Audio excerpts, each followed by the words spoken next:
ఈ తిరుపతి జిల్లా మా అబ్బాయి వీళ్ళ అబ్బాయి కలిసి పాండు పెట్టాలనుకున్నారు. పెట్టినాము. ఫస్ట్ 7,000 పిల్లలు 4,500 పిల్లలు తెచ్చి వదిలినాము. వచ్చేటప్పుడు ట్రాన్స్పోర్ట్లు కొన్ని చనిపోయి 2 నెలలు బాగానే ఉండి అప్పుడప్పుడు 1-6 చచ్చిపోతుండే తీసి బయట వేస్తున్నాము. 3 నెలల తర్వాత ఎక్కువ 400 గ్రాములు 500 గ్రాములు చిన్న పిల్లలు 300 గ్రాములు వచ్చిన తర్వాత 2 రోజులు 2-3 చనిపోతున్నాయి. అప్పుడు కొన్ని యాంటీబయాటిక్ ఉంది వాడాము, అయినా చనిపోతుంది.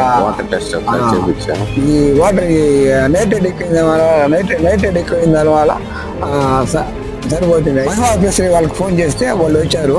వాళ్ళు కొన్ని మెడిసిన్స్ రెఫర్ చేశారు.